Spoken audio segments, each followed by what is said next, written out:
My name is Jonathan Richmond, and this past summer I went on the Christ in Youth Engage mission trip to Romania. This is actually my second time going to Romania. I went last year, and I had such a great time. I thought it was such a great experience that I decided to go again this year. I've been going on these mission trips, not as much as to help people over there, but as to help myself as well. Through these mission trips, I've realized how much deeper my walk can be with God, and they really inspired me to do things here in my own home as well. My favorite part of these mission trips is probably the connections you make with the people you meet there. Since this was my second year, I knew the missionaries from last year and the orphanage girls and a bunch of other people. So it was really cool to get to go again this year and to deepen the bonds that I made with them already. My name is Crowley. I went to Romania for a CIY Engage trip. It was my second time there. And one really cool thing that happened was when we went last year, there was a girl that we saw, and while we were praying outside of the church in Tinka, she came and held my hand and stared at me, and we made like a connection even though the language, like we couldn't speak to each other. And then when we went this year, I saw her again, and she remembered me, and I remembered her, and it was really great to see her again and see that she was doing well. Hi, I'm Jordan Chambers, and this is my 7th mission trip with Maple Grove Christian Church. This summer I went to Romania with CIY, with their Engage team, and this is my second trip to Romania, and it was a blast. One of the biggest things I learned going into it was that God is already working.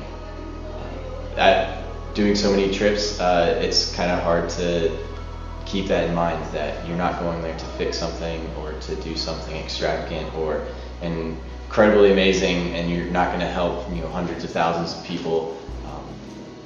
The biggest influence we had on this trip was just building bridges between cultures, between churches, between individuals and people.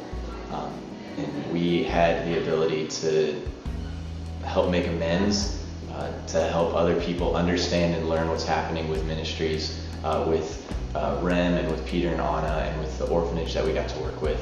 And if someone from Maple Grove were to ask to go on a mission trip, they were to ask me, I would tell them, you don't know what you're going to get yourself into, but just be prepared to see an incredible amount of things that God is already doing, that God is already helping or fixing or making beautiful again, or making beautiful for the first time. So if you have any questions, feel free to ask us. We have stories. My name is Hannah Neal, and this summer I went on a Christ in Youth Engage mission trip to Romania. While we were in Romania, we did a lot of different things, and each thing was a good experience to have. But one of the favorite things that I did was visit a gypsy village called Tinka. While we were in Tinka, we did a vacation Bible school there and worked with a lot of the kids that we saw. Some of the kids were really poor and they barely had any clothes, and that was really touching to me because in America, you see kids and they're all dressed. Well, not all, but most of them are dressed. And then you were here in Romania in a discriminated people's village, and most of them barely even have shoes on. It was really touching because I got to see one of the girls that I was with last year, and she recognized me, and we held hands the whole time, and I just held her in my arm. I think mission trips should be something that everyone does if you're ready to just drop everything and go for God. It doesn't have to be out of your country, but it's just good to get a new perspective on things that aren't just about America. Hi, my name is Caroline, and I took the mission trip to Romania this year, and I'm going to tell you a little story from Romania.